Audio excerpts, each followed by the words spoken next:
রায়ের দুর্বলতার সুযোগটাকে কাজে লাগিয়ে এবার রায়কে নিজের প্রতি দুর্বল করে তোলার পরিকল্পনা করলো অনির্বাণ। হ্যাঁ বন্ধুরা, ভিডিওতে লাইক দিয়ে দেখতে থাকুন। রায়কে যখন অনির্বাণ একা তোই পায়, ঠিক সেই মুহূর্তে অনির্বাণ বলতে থাকে যে রাই, তুমি কি অস্বীকার করতে পারো যে তুমি এখন আর আমাকে ভালোবাসো না? আমি মানছি যে আমি অনেক অপরাধ করেছি, আমি এমন এমন কাজগুলো করেছি যেটা হয়তো বা তোমার পক্ষে ভুলে আমার কাছে ফিরে আসাটা একদমই অসম্ভব হয়ে দাঁড়িয়েছে। তুমি হয়তো বা কোনোদিন আমার মুখদর্শন অবধি করতে চাইবে না। আসলে সেটা হওয়াটাই বা স্বাভাবিক নাই বা কেন বলবো আমি, বলো তো? কারণ আমি তো সত্যকার অর্থেই এরকম জঘন্য কাজগুলো করেছি।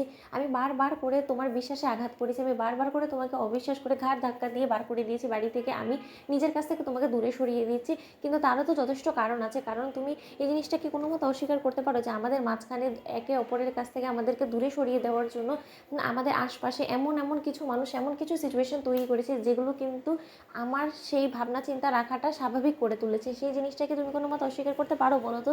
আর এই সব কিছুর পেছনে যে ছিল তার কি কোনো শাস্তি হতে দিবে না তুমি?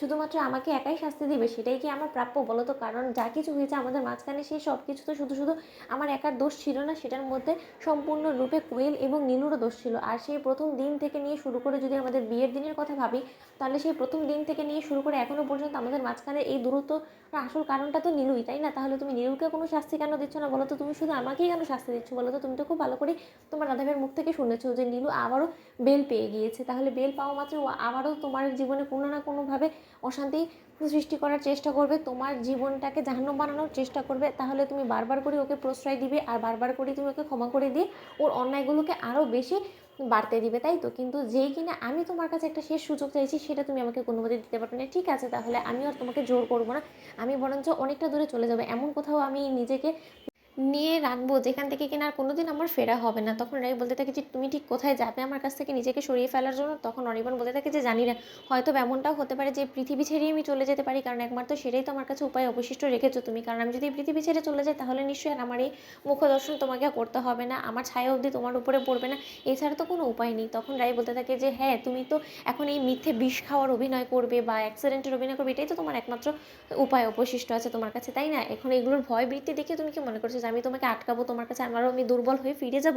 সেটা কোনো মতেই হবে না। অনির্বাণ বলতে থাকে যে না, আমি আর এবার মিথ্যে অভিনয় করবো না, এবার তোমার সামনেই আমি আমার জানটা দিয়ে দিব, যাতে কিনা তোমার মধ্যে বিন্দুমাত্র কোনো রকম কোনো সন্দেহবোধ না থাকে যে না, অনির্বাণ হয়তো বা বেঁচে আছে, তোমাকে বোকা বানানোর চেষ্টা করছে। সেই সন্দেহটাও যাতে কোনো মতে তোমার মধ্যে না থাকে, সেই ব্যবস্থা করবো আমি। তোমার সামনেই আমি আমার প্রাণটা শেষ করে দিব এবং তুমি সাক্ষী থাকবে আমার মৃত্যুর, তুমি একমাত্র দায়ী থাকবে আমার মৃত্যুর। কারণ তুমি আর যদি সত্যকার অর্থে আমার প্রতি ভালোবাসা থেকে থাকে, তাহলে আমাকেও তুমি কোনো মতেই মরতে দেবে না, তুমি আমাকে তাৎক্ষণিক আটকানোর চেষ্টা করবে। সেটা যদি না হয় তাহলে আমি মনে করবো যে না, আমার ভালোবাসাটা ঠুমকো ছিল, আমার ভালোবাসার মানুষটা কোনোদিন আমাকে ভালোবাসেনি, সেটা শুধুমাত্র আমার সাথে একটা প্রতারণা করেছে, এছাড়া কোনো কিছুই না। তো বন্ধুরা, ভিডিওটি ভালো লেগে থাকলে লাইক কমেন্ট শেয়ার করে সাবস্ক্রাইব করতে ভুলো না।